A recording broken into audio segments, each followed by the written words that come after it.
जी बिस्मिल्लाहिर्रहमानिर्रहीम। आज आपके साथ दूसरे लेक्चर में हाज़िर हैं। आज का जो हमारा टॉपिक है वो यूएस पॉलिटिकल सिस्टम के बारे में है कि यूनाइटेड स्टेट्स ऑफ अमेरिका का जो पॉलिटिकल सिस्टम है, पॉलिटिकल स्ट्रक्चर है, उसमें सबसे पहले हम यूएस का जो कॉन्स्टिट्यूशन बना हुआ है उसके सैलिएंट फीचर्स को हम डिस्कस करेंगे। हर कंट्रीज़ का अपना अपना कॉन्स्टिट्यूशन होता है, आइन होता है। उसी आइन के मुताबिक, उसी आइन के तहत एक मुल्क रन होता है, सिस्टम चलता है उससे। उस सिस्टम को रन करता है कॉन्स्टिट्यूशन, उसके तहत मुल्क चलाता है, उसके अंदर रह के मुल्क चलाता है। हर मुल्क के अपना अपना कॉन्स्टिट्यूशन होता है। तो आज का जो हमारा टॉपिक है वो यूनाइटेड स्टेट्स ऑफ अमेरिका का जो कॉन्स्टिट्यूशन है उसके सैलिएंट फीचर्स को हम डिस्कस करेंगे। सबसे पहले यूएस का जो सैलिएंट फीचर है कॉन्स्टिट्यूशन में, वो सबसे पहले आपके सामने लिखा हुआ है कि दिस इज़ रिटन कॉन्स्टिट्यूशन। ये लिखा हुआ कॉन्स्टिट्यूशन है। दुनिया में सबसे पहले जब कॉन्स्टिट्यूशन बना वो यूएस का बना, लेकिन क्या था, रिटन फॉर्म में है, रिटन लिखा हुआ है ये कॉन्स्टिट्यूशन।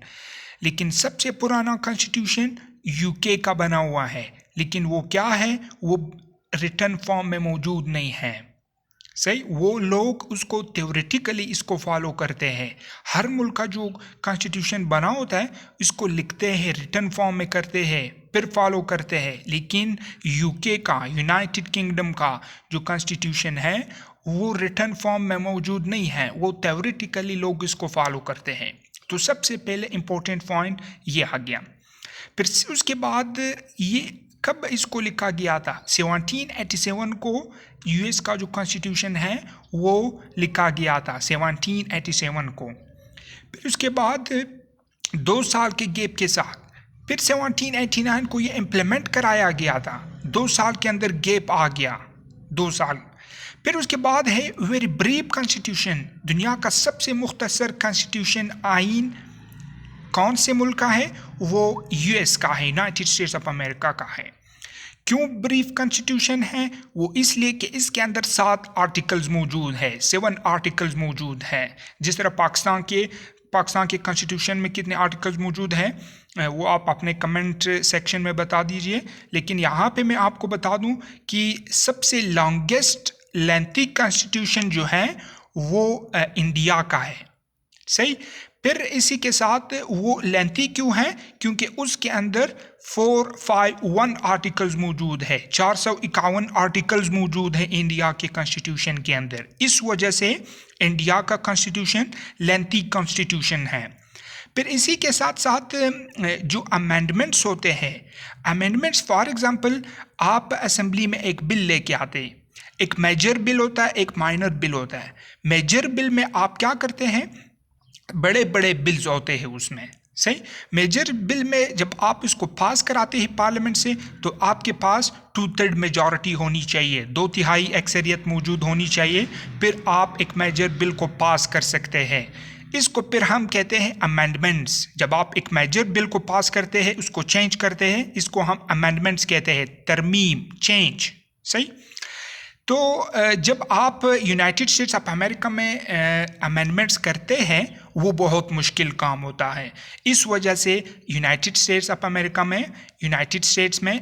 में 27 अमेंडमेंट्स अभी तक हुए हैं।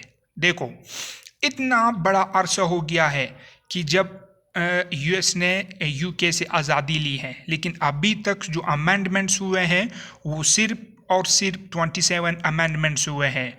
वजह ये है कि मुश्किल काम होता है यूनाइटेड स्टेट्स के जो कॉन्स्टिट्यूशन में जब आप अमेंडमेंट्स करते हैं, बहुत मुश्किल काम होता है, एक अपहिल टास्क होता है जब आप इसको करते हैं। वजह ये है, फॉर एग्जांपल आप एक अमेंडमेंट्स करते हैं, वो अमेंडमेंट्स आप यूनाइटेड स्टेट्स ऑफ अमेरिका के जो 50 स्टेट्स हैं सबसे पास कराना होता है 2/3 मेजॉरिटी के साथ।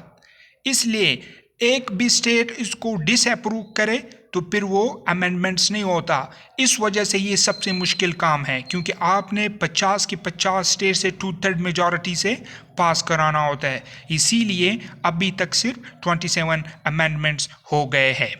फिर उसके बाद है यूनाइटेड स्टेट्स ऑफ अमेरिका का जो कॉन्स्टिट्यूशन है उसमें प्रेसिडेंशियल फॉर्म ऑफ गवर्नमेंट बताई गई है। वहाँ पे जो सुप्रीम अथॉरिटी होती है वो प्रेसिडेंट होता है। हमारा जो पाकिस्तान का जब हम कंपैरिजन करते हैं वो पार्लियामेंट्री फॉर्म ऑफ गवर्नमेंट होता है। प्राइम मिनिस्टर यहाँ पे सुप्रीम अथॉरिटी होती है, वहाँ पे प्रेसिडेंशियल सिस्टम होता है, प्रेसिडेंट सुप्रीम अथॉरिटी होती है। फिर इसी के साथ साथ अगर सबसे पहले मैं आपको प्रेसिडेंशियल और पार्लियामेंट्री सिस्टम का फ़र्क बता दूं, आपको इसके बारे में मैं वीडियो बनाऊंगा, फिर आपको ये बताऊंगा उसमें कि इसमें क्या मेजर डिफरेंसेस होते हैं। लेकिन उसके लिए मैंने एक वीडियो रिकॉर्ड की है, वो आप कंसल्ट कर सकते हैं, मेरा अपने इस चैनल में मौजूद है। प्रेसिडेंशियल फॉर्म ऑफ गवर्नमेंट और पार्लियामेंट्री फॉर्म ऑफ गवर्नमेंट, उसको आप देख सकते हैं। फिर इसी के साथ साथ जो पार्लियामेंट होता है यूनाइटेड स्टेट्स का, उसको हम कांग्रेस कहते हैं, कांग्रेस। फिर इसी कांग्रेस के अंदर दो चीज़ें होती हैं, एक उसका होता है सेनेट, जिस तरह पाकिस्तान का सेनेट होता है, फिर उसके बाद नेशनल असेंबली होती है पाकिस्तान में, दोनों को मिला के हम उसको पार्लियामेंट कहते हैं। सही। इसी तरह यूनाइटेड स्टेट्स में क्या होता है, कांग्रेस होता है। कांग्रेस के अंदर क्या चीज़ें होती हैं, दो, एक सेनेट होता है और एक हाउस ऑफ रिप्रेजेंटेटिव होता है। इसको इंग्लिश में जो इंग्लिश होते हैं उनको हाउस ऑफ रिप्रेजेंटेटिव इसको कहते हैं। सही। कांग्रेस को फिर हम ये कहते हैं कि कांग्रेस लेजिस्लेचर है, इसी स्ट्रक्चर का लेजिस्लेचर कि ये कानून बनाता है। कौन, हाउस ऑफ रिप्रेजेंटेटिव। जिस तरह पाकिस्तान में नेशनल असेंबली है और पाकिस्तान में सेनेट है, इसी तरह यूएस में भी इसको सेनेट कहते हैं। आपको एक और इम्पोर्टेंट पॉइंट आपको बताता चलूँ, पाकिस्तान ने जो सेनेट इनहेरिट किया है, बना हुआ है, वो कहाँ से बनाया गया है, ये आप इस क्वेश्चन का जवाब आप कमेंट सेक्शन में बता दीजिए, जिसको इसके बारे में मालूमात हो कि हमने ये जो सेनेट इनहेरिट किया है, किस से ये स्ट्रक्चर हमने लिया हुआ है। सही। फिर उसके बाद कैबिनेट होता है, जिस तरह पाकिस्तान में कैबिनेट होता है पूरे, जिसको हम उर्दू में काबीना कहते हैं। इसी काबीने का क्या जो हेड होता है वो पाकिस्तान में प्राइम मिनिस्टर होता है, लेकिन यूएस में क्या होता है, वो प्रेसिडेंट होता है। इसी के साथ साथ जिस तरह पाकिस्तान में प्राइम मिनिस्टर को कौन इलेक्ट करता है, वो नेशनल असेंबली के जो तादाद होती है वो मेंबर्स उनको इलेक्ट करवाता है। प्रेसिडेंट में, प्रेसिडेंशियल फॉर्म ऑफ गवर्नमेंट में इस तरह नहीं होता, वो लोग इसको इलेक्ट करते हैं, लोग वोट दे के डायरेक्ट उनको इलेक्ट करते हैं। यानी जो काबीना होती है, सीट्स जो वो लेके आते हैं वो पार्लियामेंट से नहीं होती, वो लोग इनको डायरेक्ट वोट डाल के वो देते हैं, मेंबर्स कैबिनेट के बनाते हैं, पार्लियामेंट से उसका कोई ताल्लुक नहीं होता। प्रेसिडेंशियल फॉर्म ऑफ गवर्नमेंट मैंने इसके बारे में एक वीडियो बनाई है, वो आप देख सकते हैं, मैंने आपको उसके बारे में डिटेल से बताया ये। फिर वहाँ का जो सिस्टम है, यहाँ पे हम मिनिस्टर कहते हैं, जब एक ओहदा लेता है एक जो स्टेक होल्डर होता है पार्लियामेंट का, मतलब उसने नेशनल असेंबली की सीट ली होती है, फिर जब उसको कैबिनेट का हिस्सा बना देते हैं, फिर इसको हम मिनिस्टर कहते हैं। लेकिन यूएस में इसको सेक्रेटरी कहते हैं, secretary of state, secretary defence secretary, मतलब जिसको हम डिफेंस मिनिस्टर कहते हैं, वहाँ पे डिफेंस सेक्रेटरी होती है। तो इस तरह की चीज़ें वहाँ पे होती हैं। फिर इसी के साथ साथ एक और इम्पोर्टेंट पॉइंट ये है कि जो प्रेसिडेंट होता है यूएस का, वो किसी भी को जो मिनिस्टर है या सेक्रेटरी है वो बना सकता है, कैबिनेट में रख सकता है, किसी भी को वो अपने साथ रख सकता है कैबिनेट के अंदर। इसीलिए जो यूएस का कैबिनेट होता है उसको हम किचन कैबिनेट कहते हैं, किचन कैबिनेट। वो इसलिए कहते हैं कि वो हर किसी को अपने कैबिनेट के अंदर रख सकता है।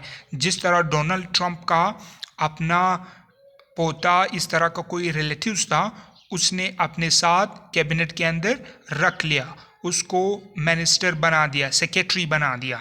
सही। कभी भी प्रेसिडेंट पार्लियामेंट को डिसॉल्व नहीं कर सकता है। प्रेसिडेंशियल फॉर्म ऑफ गवर्नमेंट में सबसे इम्पोर्टेंट पॉइंट ये है कि प्रेसिडेंशियल फॉर्म ऑफ गवर्नमेंट में प्रेसिडेंट पार्लियामेंट को डिसॉल्व नहीं कर सकता है। फिर इसी के साथ साथ जो मैंने आपको आर्टिकल्स बताए थे कि कितने आर्टिकल्स मौजूद हैं, 7 आर्टिकल यूएस के कॉन्स्टिट्यूशन में मौजूद हैं। उसमें सबसे पहला जो आर्टिकल है वो क्या है? Article 1 of the constitution deals with the power of legislation, कि ये जो लेजिस्लेटिव बॉडी है, कांग्रेस यानी हाउस ऑफ रिप्रेजेंटेटिव या सेनेट, ये क्या करता है? ये लॉ मेकिंग अथॉरिटी होती है, इसने लॉ बनाना होता है। यूएस के कॉन्स्टिट्यूशन में आर्टिकल 1 ये आपको बता रहा है। फिर इसके बाद आर्टिकल 2 है। आर्टिकल 2 यूएस के कॉन्स्टिट्यूशन में आपको क्या बता रहा है? It deals with the power of executive, यानी ये एग्जीक्यूटिव यानी प्रेसिडेंट के पावर के बारे में आपको बता रहा है कि ये जो लेजिस्लेटिव बॉडी यानी कांग्रेस जो लॉ बनाता है, फिर इसी लॉ को इम्प्लीमेंट किसने करवाना होता है? वो आपके आर्टिकल 2 में लिखा होता है। वो किसने? एग्जीक्यूटिव बॉडी ने इसको इम्प्लीमेंट कराना होता है, जो आपका क्या है? वो प्रेसिडेंट होता है। फिर इसी के साथ साथ आर्टिकल 3 है। आर्टिकल 3 में क्या लिखा हुआ है कि it deals with the power of supreme court, यानी पाकिस्तान का जो सुप्रीम कोर्ट है इसी तरह यूएस का सुप्रीम कोर्ट होता है, लेकिन वहाँ पे इतनी इसकी रिस्पॉन्सिबिलिटी नहीं होती है पॉलिटिकल सिस्टम में यूएस का जिस तरह पाकिस्तान में होती है। आर्टिकल 3 में क्या होता है? सुप्रीम कोर्ट के पावर के बारे में आपको बताता है। सबसे पहले आपको सुप्रीम कोर्ट के बारे में बताता चलूँ। यूनाइटेड स्टेट्स का जो सुप्रीम कोर्ट है उसमें 9 जजेस होते हैं, 9 जजेस होते हैं। उन जजेस को नॉमिनेट कौन करता है? प्रेसिडेंट इसको बनाता है। प्रेसिडेंट नॉमिनेट द जजेस। फाइनल अप्रूवल कौन करता है? सेनेट से। फॉर एग्जांपल प्रेसिडेंट ने किसी एक को जज बना लिया, वो बस जज नहीं बन सकता उसी टाइम, फिर उसको सेनेट से पास कराना होता है। सेनेट ने उसको मंजूरी देनी